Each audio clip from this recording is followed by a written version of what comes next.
I've opened more than 2,000 chests in my career. I've held beating hearts in my hands. I felt the difference between a healthy heart and one quietly losing the battle. For years, some of the worst damage I've seen on that operating table wasn't caused by poor diet. It wasn't smoking. It wasn't genetics. It was caused by medications, pills prescribed with the best intentions that were quietly working against the heart instead. I'm Dr. Kelsey Ololade, cardio-thoracic surgeon, 25 years operating on hearts that reached the point where surgery was the only option left. Today, 5 specific medications that millions of people over 60 take every day, and with a 7-minute appointment, almost never covers. This is not about scaring you. It's about giving you the information you need to have a better conversation with your doctor. After 60, your body processes medications differently. Your kidneys filter more slowly. Your liver metabolizes drugs at a reduced rate. The average American over 65 takes 4 to 5 prescription drugs simultaneously. Some take 8 or more. Each drug was tested individually, approved individually. What happens when you combine 3 or 4 in a body already working harder than it used to? That question almost never gets answered in a standard appointment.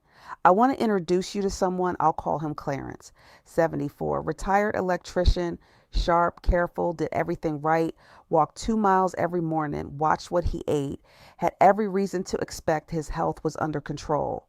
Clarence came to me after his second cardiac event in 18 months. Exhausted, not tired, exhausted, the bone deep kind that doesn't lift after a full night's sleep. Muscle cramps woke him at 3 o'clock in the morning. His thinking had slowed in ways that frightened him.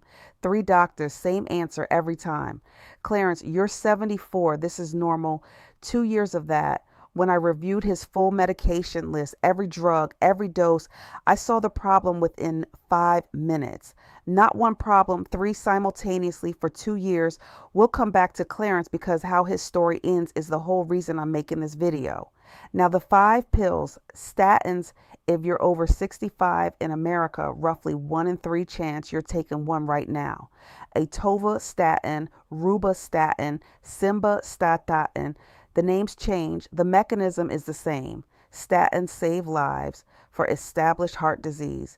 The evidence is clear. I've prescribed them thousands of times. I stand behind that, but there is a consequence buried on page 14. Statins block something called the myelinate pathway. That pathway doesn't only produce cholesterol, it also produces CoQ10, coenzyme Q10, and that distinction changes everything. CoQ10 is the fuel your heart cells run on. Like engine oil, without it, the engine runs rough and eventually it wears down. A 2005 meta-analysis replicated multiple times showed statins drop CoQ10 blood levels by 30 to 50% depletion in the organ that needs it most in a real patient. Fatigue that doesn't respond to rest muscle weakness, mental fog, measurable reduction in cardiac function in a significant subset. Clarence had been on a high-dose statin for 2 years. 2 years of his heart running below capacity. And here's what should make you angry. CoQ. 10 testing is not standard practice, not in the guidelines. Some insurers won't even cover it. CoQ10 is over the counter. No patent, no profit margin, no financial incentive for anyone to add it to the standard protocol.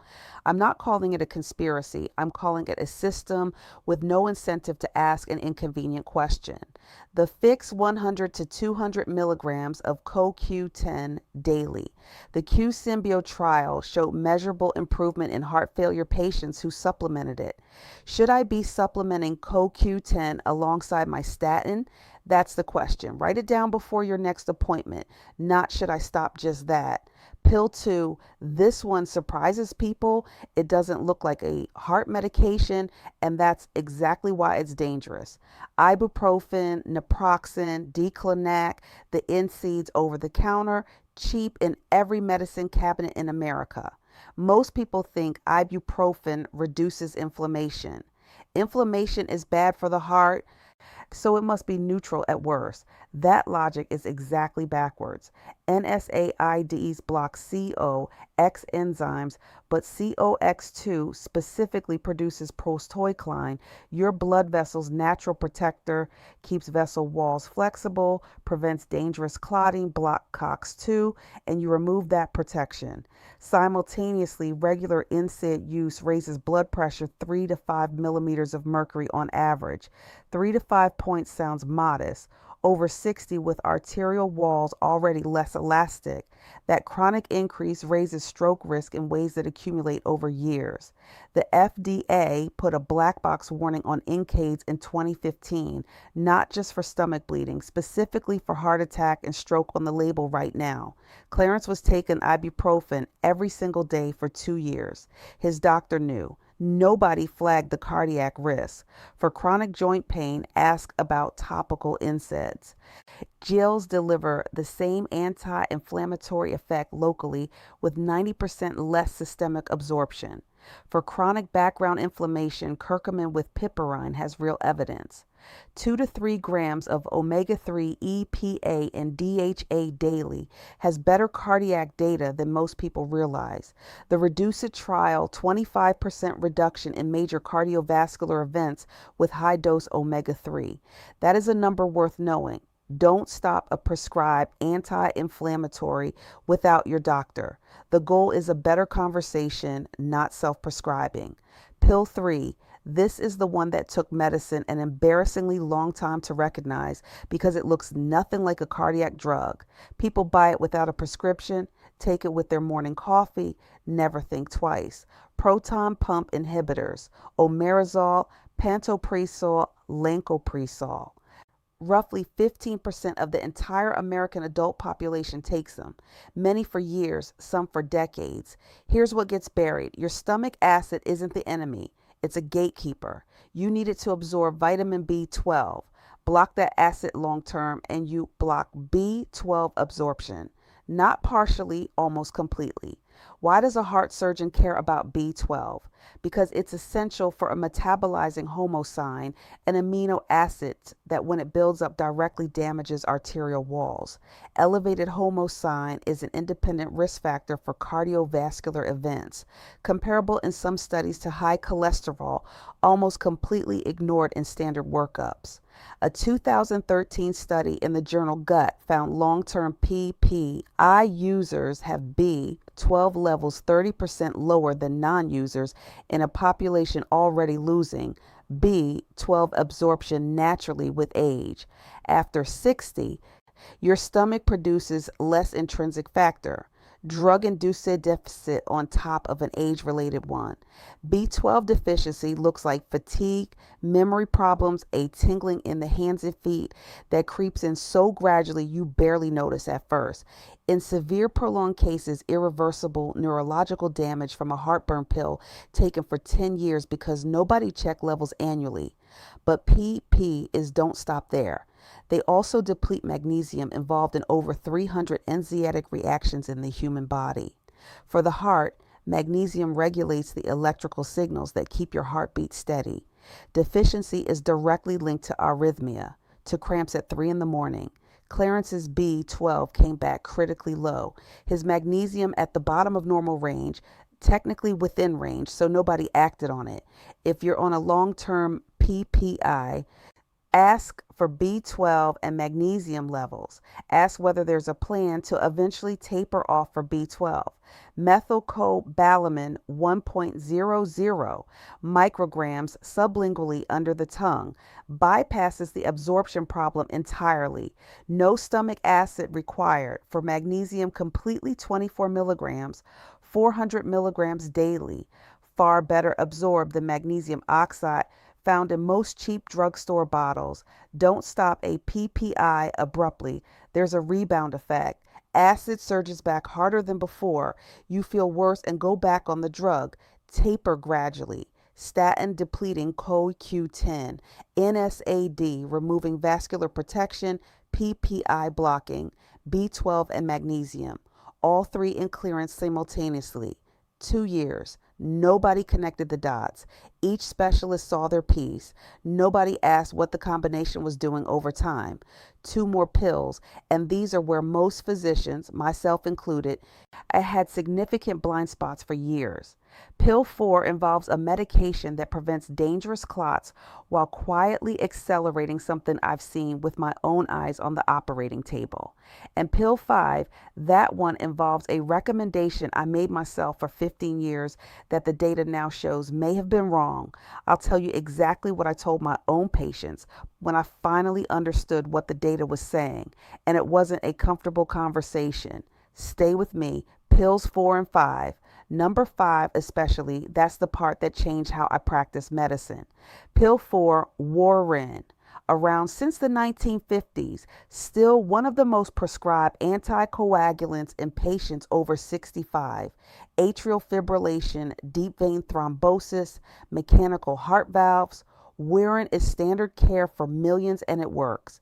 It prevents dangerous clots. It prevents strokes in AFib patients. I'm not disputing that. But here's what the 7-minute appointment almost never covers. Warfarin works by blocking vitamin K, but there are 2 forms of vitamin K and warfarin, cannot tell them apart. K2 activates a protein whose sole job is to prevent calcium from depositing in arterial walls and direct it toward bones instead. Without K2 activity, calcium drifts. It settles into vessel walls. Arteries become rigid and calcified like pipes slowly filling with mineral deposits. Warfarin blocks K2 right along with K1. So while it's preventing dangerous clots, it simultaneously removes the body's primary defense against arterial calcification. A 2019 study in the Journal of the American Heart Association, a long-term Warfarin users shows significantly accelerated coronary artery calcification compared to matched patients on newer anticoagulants and patients whose doctors were actively trying to protect their cardiovascular health.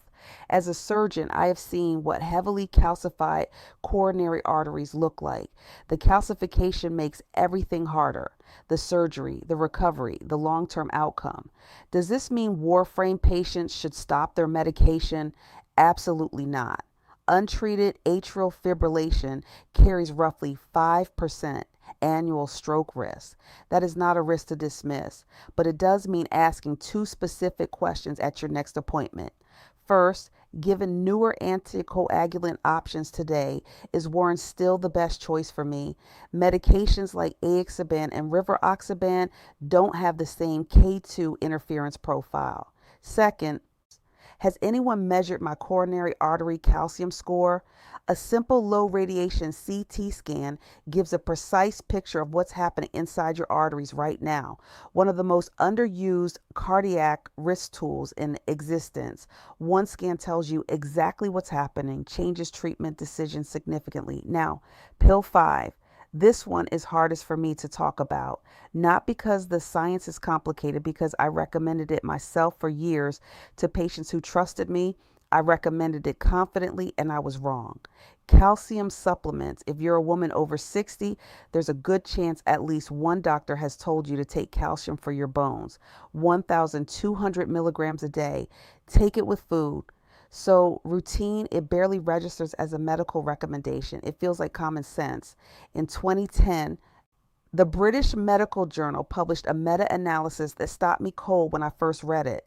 15 randomized controlled trials, nearly 12,000 patients, calcium supplementation without K2 and D3, 30% increase in cardiovascular event risk, 30%. A room of 100 women faithfully taking their calcium supplement every morning because their doctor told them to. Roughly 30 of them may be meaningfully increasing their cardiac risk while believing they're doing something healthy. The calcium paradox. Supplemental calcium without K2 and D3 enters the bloodstream as a sudden concentrated surge. Your body doesn't know where to put it all at once, and one place it ends up is arterial walls. Same calcification we discussed with Warfarin, but driven by the supplement itself. You take a pill to protect your bones. It calcifies arteries instead. Why haven't guidelines fully changed? Reversing a recommendation given to tens of millions of patients for 20 years is institutionally complicated. Liability questions, industries built around calcium sales. Easier to add a quiet footnote than to say out loud, we got this wrong. The first 15 years of my practice, I recommended calcium to elderly female patients, routinely, reflexively. 68-year-old woman with early bone density loss, calcium and vitamin D, 1,200 milligrams. Take it with food. Every time I was practicing exactly what I was taught. When I read that BMJ data, really SAT, with it, I thought about every patient. I said that to every woman taking that supplement every morning. I felt responsible, not guilty. I couldn't have known what I didn't know. Responsible for making sure the next patient gets the complete information. That is why this conversation matters. That is why I'm making this video. If you're on calcium supplements, don't stop abruptly, especially for documented bone density loss. But bring this question to your doctor. Should I be taking K2 and D3 alongside my calcium? For most patients, the evidence-based answer is yes. K2 SM, K7 100 micrograms daily, D3 minimum 2000 IU. Some patients need considerably more based on blood levels and wherever possible, dietary, calcium first, dairy, leafy greens, small fish eaten with the bones, supplements to fill gaps, not as the primary source. I've spent this video on what medications take away. Let me spend a few minutes on what genuine heart protection actually looks like after 60, because it's not complicated and most of it doesn't require a prescription. Omega-3 fatty acids, 2 to 3 grams EPA and DHA daily. Reduces triglycerides, lowers systemic inflammation, helps maintain vessel wall flexibility. Magnesium chelated form 400 milligrams daily. After 60 dietary intake drops, while the body's demand stays constant, supports heart rhythm, blood pressure, and sleep. Curcumin with piperine, genuine evidence for chronic cardiovascular inflammation, not ibuprofen, but for the background inflammation that silently drives cardiac risk over years. The data is compelling. Nattochena from fermented soybeans shown promise for healthy blood flow and reducing excess fibrin that contributes to clot formation. Tween supports cardiac muscle function. Aged garlic extract has meaningful data for blood pressure and arterial flexibility, both with long safety records. None of these are magic. None replace medication where medication is necessary, but they represent what the body needs to run well and what gets crowded out. Now, the one thing I want you to do before your next appointment, write down every medication, every supplement, every dose. Then write 3 words at the top. What am I losing? Every drug has a trade-off. You deserve to know yours. Statins lower cholesterol and deplete CoQ10. PPI suppress acid and block B12 and magnesium. Warfarin prevents clots and accelerates arterial calcification. Calcium supplements protect bones and in the wrong conditions harden arteries. None of these trade-offs mean the medication is wrong for you. They mean the conversation is incomplete without them, and you deserve the complete conversation. Let me come back to Clarence after reviewing his full list. I sat with him for 40 minutes, not 7, 40, every drug, every dose, every interaction. Then I made calls to his cardiologist, his GP. We built a plan together. CoQ 10, 200 milligrams daily. His B12 came back critically low. Sublingual methylcobalamin started immediately. Chelated magnesium added. Daily ibuprofen switched to topical diclonic gel. Same anti-inflammatory, 90% less systemic exposure. GP worked on a gradual PPI taper, K2 and D3 added alongside his existing calcium. Nothing dramatic, no new surgery, no breakthrough medication. We simply stopped depleting the things his heart needed to function and replaced them. That's all. 6 months later, Clarence called. He said, "Dr. Ololade, I feel like myself again." For the first time in 2 years, the exhaustion was gone. The 3 a.m. cramps stopped within the first month. A cardiac follow-up showed measurable improvement in heart function. His GP called me genuinely puzzled. The improvement didn't fit the expected trajectory. Nothing changed except the full picture finally being addressed. That is what shocks me most after 25 years. Not the complexity of what went wrong, the simplicity of what helped. A few targeted supplements, a medication swap, a 40-minute conversation that 3 previous appointments hadn't made room for. The medications on this list are not villains. The doctors who prescribe them are not negligent. The problem is a system that rewards the prescription, a system with no mechanism to reward the follow-up, no time for what is this combination quietly doing over the next 2 years. You cannot change the system today, but you can walk in with the list in 3 words at the top, and sometimes that is enough. If this resonated, share it with someone managing multiple medications, a parent, a spouse, a friend, told their fatigue is part of getting older. It may not be. Everything I've discussed is grounded in published research and my clinical experience as a cardio-thoracic surgeon. Your situation is unique. Bring these questions to your physician before making any changes. This is the beginning of a conversation, not a substitute for one. Take care of your heart.